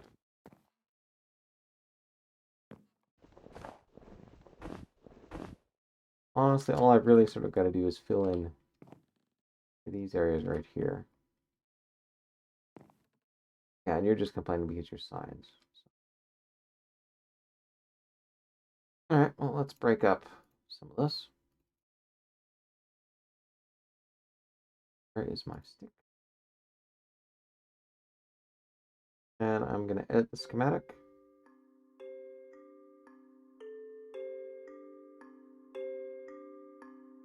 There we go. And that's all fixed. Off. That out of my hotbar. Where did I put all that wood of mine? Spruce logs. Perfect. You can see I got a ton here to fill in.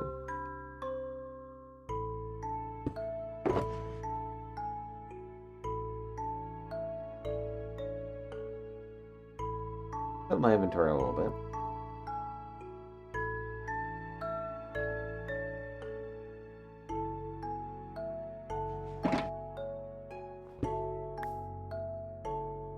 Yep, okay. Pull you off into 4. You into... I'm gonna ice the ice for now.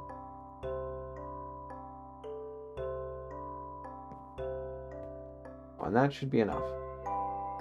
And you're not supposed to be there because... But that's specific to Impulse's design, so I don't particularly care.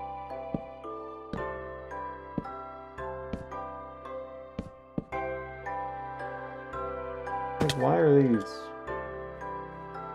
That doesn't really need to be there, so... Save a little bit of space by chopping out a few of these. Jump height's missing.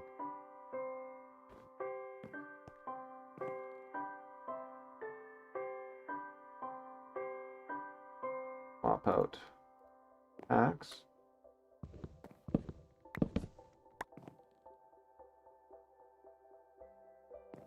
No, you've got to be there.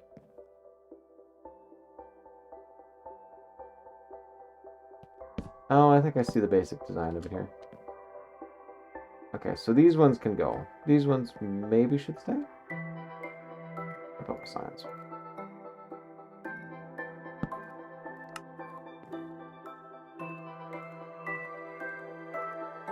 That seems alright. You go, you go. Okay.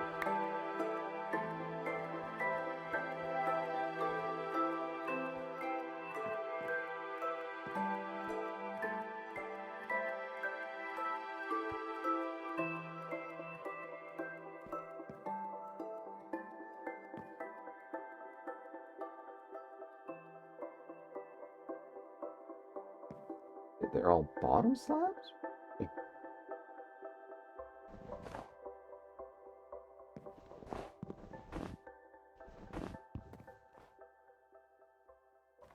A lot of sense to me.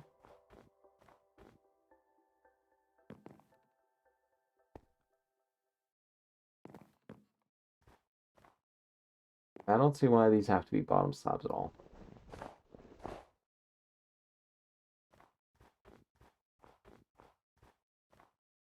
Oh no, you never face in that direction. It's part of an area where you'd never want to take manual control anyway, so.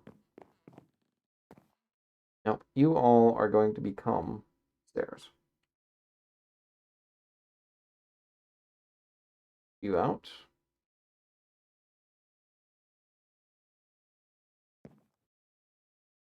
I'd rather do a full copy replace.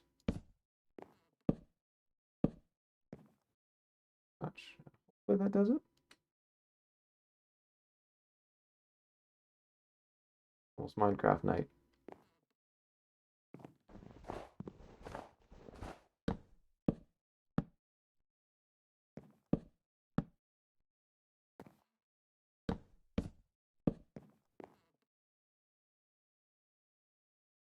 Go.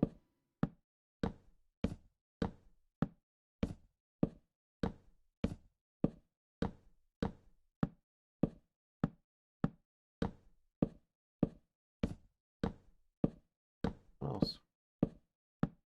Got this. This is going to take ages. But I do it this way instead.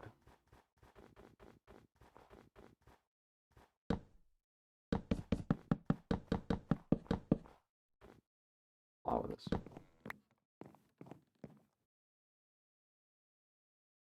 Thanks. False. Oh yeah. Double slabs. Nope, don't care.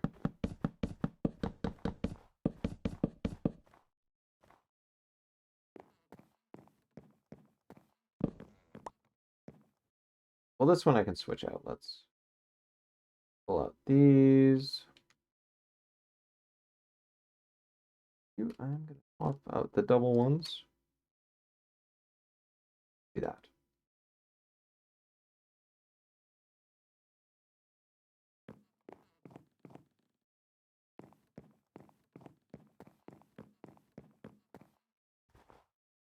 That we can resume.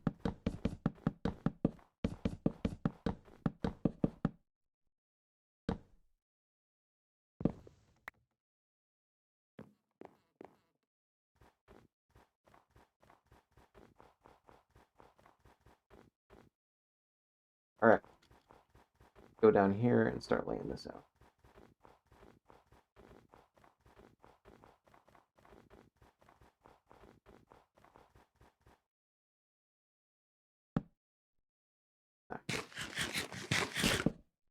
Yep.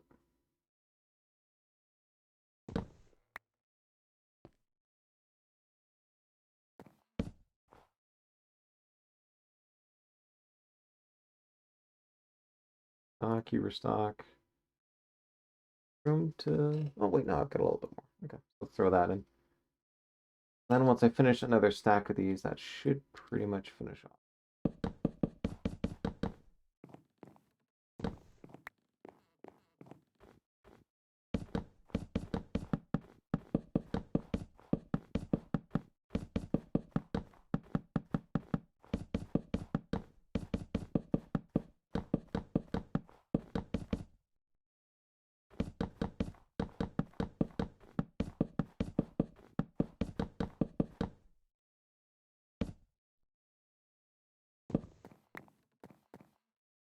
That's looking nice and healthy.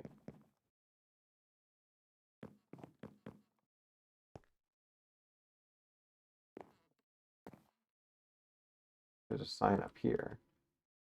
It's down below, it's going to have the same basic effect, so the upper signs don't seem to be useful.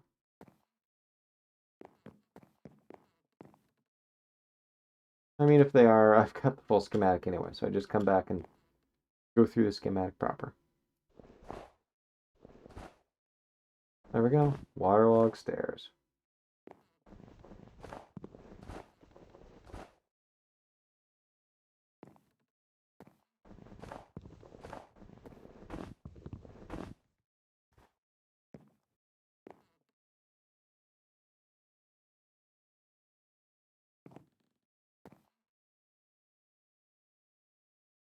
I mean, I can leave those empty. That's not a big deal.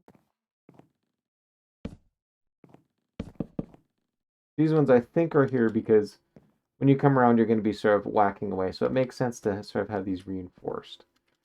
It's not a big deal when you're dealing with stairs because you only ever chop at the top part of the stair. It's really not enough time to sort of destroy the stair itself. It's literally sort of like half is taken, even though you've got, you know, it's not a big deal. Let's just put it that way.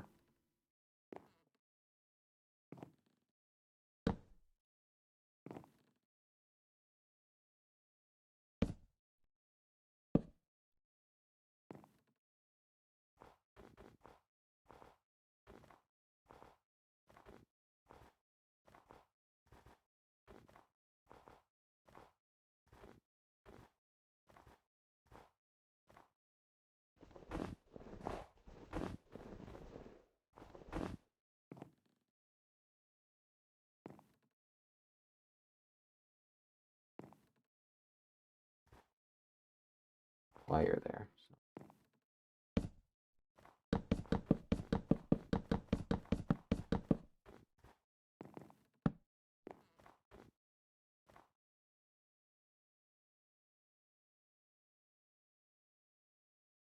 So let's pull you out.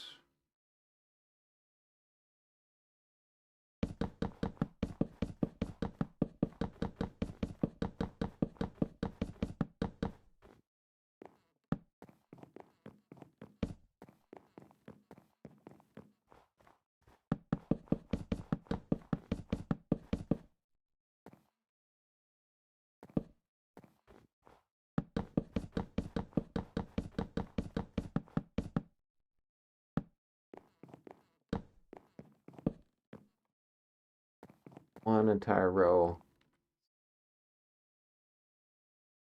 Now I do need some wood stairs.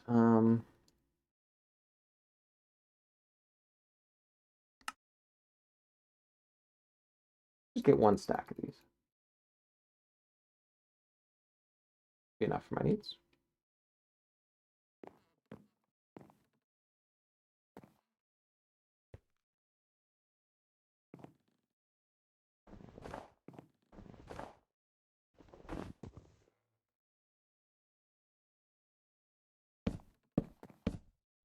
Oh, right. I should probably change it up too.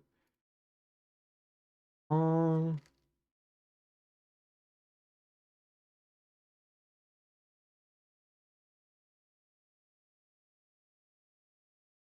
Perfect.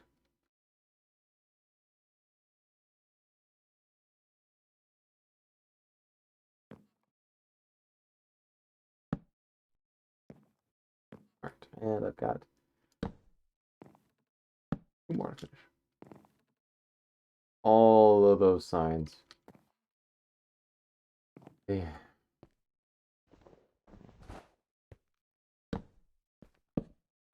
Fortunately, in these cases, I think I really actually need water buckets. I was really sort of hoping to get away with just sort of essentially using ice as my water source blocks. But you can see when it comes to these stairs, you actually need a proper water bucket to lay it all out. There's going to be a great flooding later on.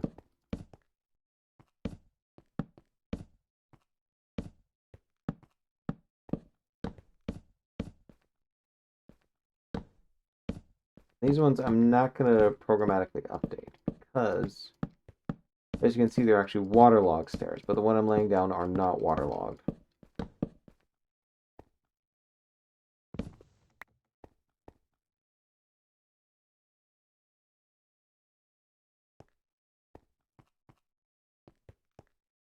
A lot more stairs.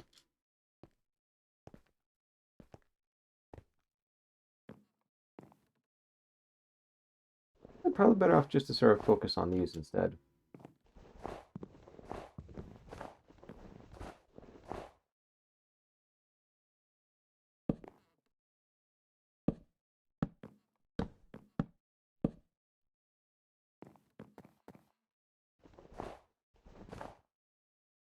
All those are stairs.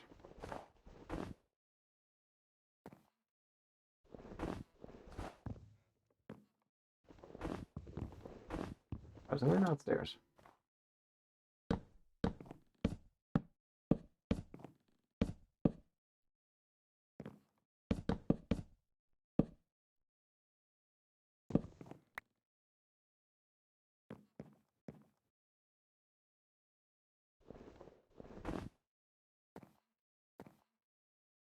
Interesting. Okay.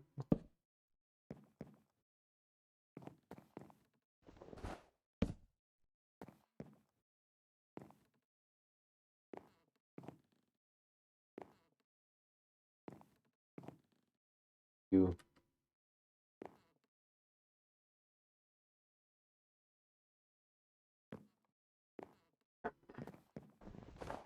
You're stairs, of course, but you're not.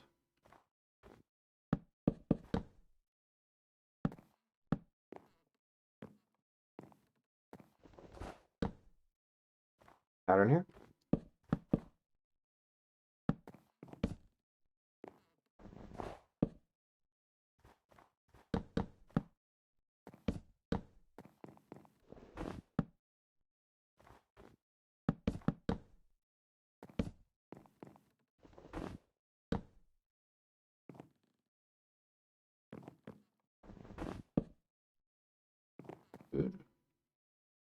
Good. Good. All right. Pretty much my time limit for today. So,